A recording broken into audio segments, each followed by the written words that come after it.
நெருக்கமாக பழகுற வாய்ப்பு எனக்கு அந்த அவர் நடித்த தவசி படத்தில் நான் தான் உரையாடல் எழுதினேன். அப்போ அதில் அவர் கூட இருந்து பணி செய்கிற படப்பிடிப்பு தலங்களில் மனம் விட்டு பேசுகிற நிறைய வாய்ப்பை நான் பெற்றேன்.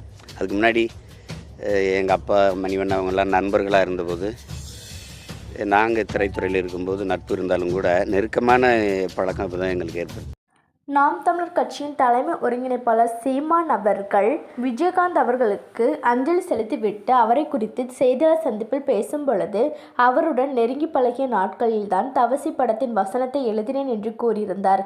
இதனை திமுகவினர் இவர் பொய் கூறுகிறார், யாராவது ஒருவர் இறந்துவிட்டால் போதும் உடனே நான் அதை செய்தேன் இதை செய்தேன் என்று பொய் கூறிவிடுவார் என்று வதந்திகளை பரப்பியிருந்தனர்.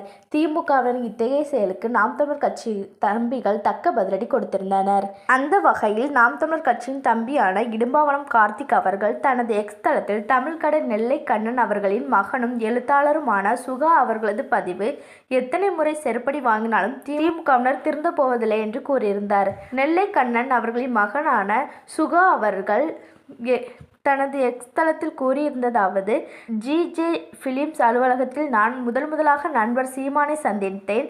அப்பொழுது அவர் அந்த தயாரிப்பு நிறுவனம் தயாரித்து கொண்டிருந்த ஒரு திரைப்படத்துக்கு வசனம் எழுதி கொண்டிருந்தார். அந்த திரைப்படத்தின் இயக்குனர் உதயசங்கர் அதற்கு முன்பாக பூச்சூடவா என்ற திரைப்படத்தை இயக்கியிருந்தார்.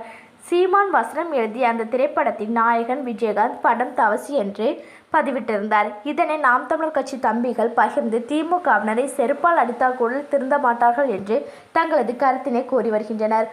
பொதுவாகவே திமுகவினர் எங்கு நாம் தமிழர் கட்சியின் தலைமை ஒருங்கிணைப்பாளர் சீமான் அவர்கள் வளர்ந்து விடுவாரோ என்று எண்ணத்திலேயே பயத்திலுமே இருந்து வருகின்றனர். அதனால்தான் சீமான் அவர்கள் எது பேசினாலும் அது பொய் என்று மக்களின் கவனத்தை திசை திருப்பி வருகிறார்கள் என்று சமூக ஆர்வலர்கள் தங்களது கருத்தினை கூறி வருகின்றனர்.